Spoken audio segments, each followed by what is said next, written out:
There are lots of Aeolian landforms, but you only have to know two. You're welcome. Let's start with desert pavement. Desert pavement is the rocks and gravel that are too heavy to be carried away by the wind. That's a photograph of it. If you look right in the middle, you can see a set of keys from an Explorer that I used to own during the 1990s. That's what it looks like, rocks and gravel. The way it forms is like this. Take a look there at my diagram A. The kind of sandy looking color, okay, the orangey color, okay, that's loose and light material, like sand and silt, light material. The gray, the dark gray brown, that's rocks and gravel, or those are rocks and gravel. And we're looking down inside the Earth. So I took a chunk of the planet out so we can look down inside. You can see it's made of a mix of material. Then the wind comes along, represented by the blue arrow. When the wind comes along, naturally it's going to pick up the lightest material, and it's going to transport that material away. Over time, what happens is we reach position B, where the landscape, as you can see, is actually lower than it was originally. So there's degradation.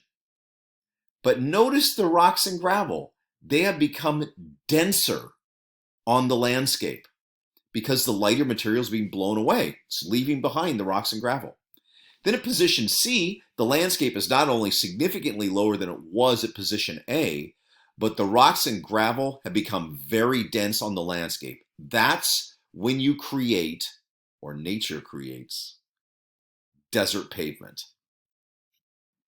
And what happens with desert pavement is this. Once it reaches that stage, the landscape's not really going to degrade anymore because the desert pavement acts like a protective veneer over the surface of the desert. And as long as the wind blows over the top, it's just like blowing over the top of pavement in many ways. It won't degrade. What will cause it to degrade if there's a big storm with a lot of water that flows through. So a big thunderstorm. That's able to move these rocks and gravel out of the way much more easily. And when that happens, you open up everything down below to start the process all over again.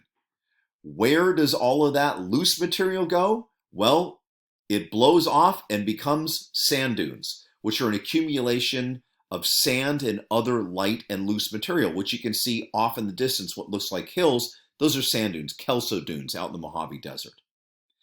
There are a lot of ways to classify sand dunes. We're only going to classify them like this. They are either live, or like my cats, fixed. Live means they move. Fixed means they are no longer moving.